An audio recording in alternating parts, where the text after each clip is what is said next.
What I do know, in fact, is that we have a president who has demonstrated that he's not a president, he's a dictator. Who was that you just interviewed? I've never heard of her. So you put on the most far-left member of Congress you could find to lie to the British people about Trump's successes before you interview me. I honestly have never heard of her. It doesn't matter whether you've heard of her or not. It seems it's the American right who are the ones vociferously calling out the bias in the British mainstream media. A mainstream media that is fast becoming the propaganda arm of the liberal establishment. But it's especially egregious when it's the BBC. The BBC is supposed to be an unbiased and objective representation of the news funded by the public. We have to pay a license fee to them just to watch TV here in the UK. The fact is, society is so polarised now, it is impossible for them to be unbiased.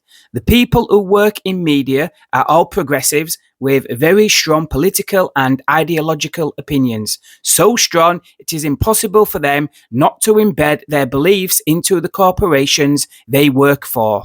And even the regulators like Ofcom, who are responsible for regulating all broadcasting, are full of the same liberals with the same liberal worldview.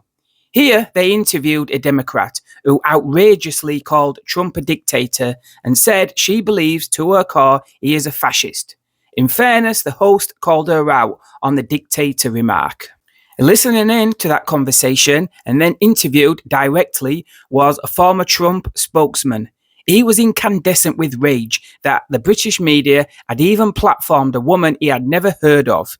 He accused the host of deliberately getting on the most far-left Democrat they could find to deliberately misinform the British people. She tries to change the subject, and he doesn't allow her. He demands an answer to why they platformed her. Not satisfied with the answer he receives, he then proceeds to tell the host how she is responsible for the worst journalistic integrity he has ever seen. Take a watch. What I think you know for sure, what I do know, in fact, is that we have a president who has demonstrated that he's not a president, he's a dictator, helping support. Whoa. Sorry. I'm just going to pause you on that word. He's a dictator. I mean, obviously, he won the popular vote. He won the Electoral College. So in no way is he a dictator. He's democratically elected by your people. Democratically elected by people and acting like a dictator. That is exactly what he's doing. He is telling us that Congress and members of Congress are not an equal branch and acting as if he can take over the authority of Congress and do whatever the heck he wants. That's exactly what he's doing, and that's exactly why I called him that. When you say confront, what do you mean, Congresswoman? I think that some people say, look, I can't show up. I can't sit there and listen to him.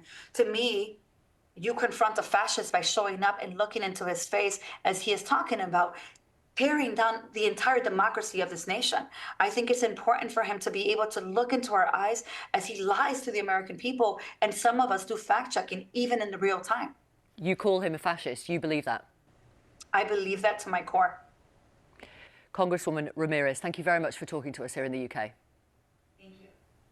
Are you expecting President Trump to, in this speech to Congress, talk potentially about a minerals deal being signed?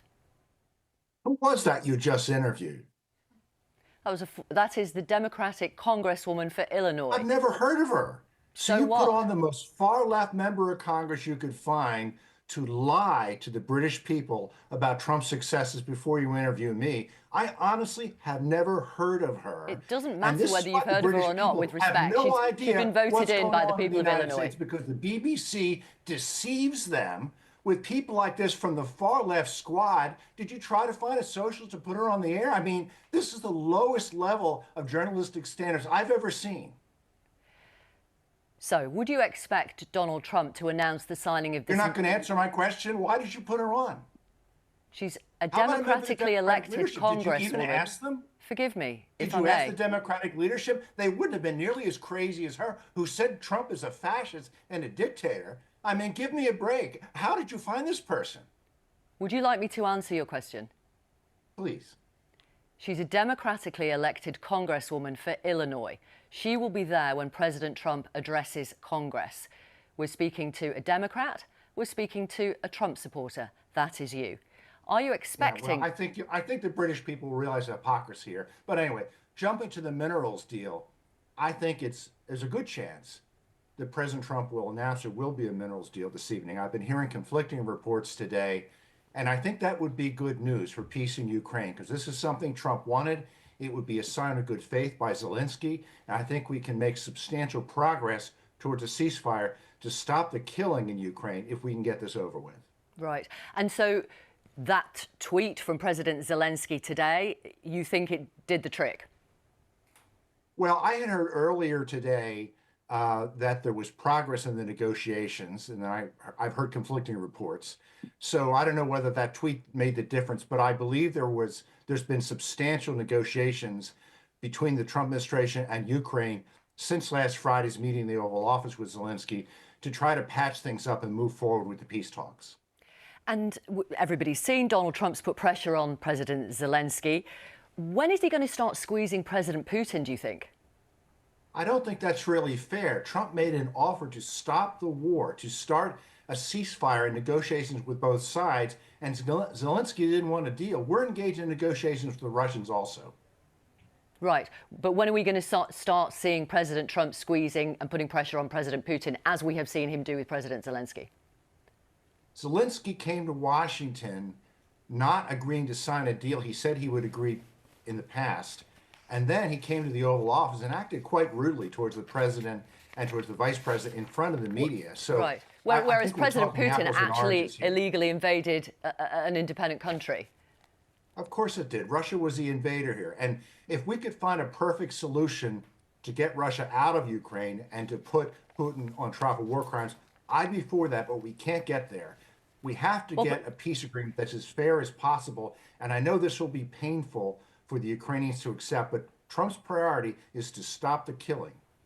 I know, and he has said that multiple times. He hasn't even said to President Putin, you know, stop firing your missiles and your drones at people in Odessa and Sumy, as we've seen today. There were no conditions for the peace talks in Saudi Arabia, nothing. You don't know that. He's had long phone calls with Putin.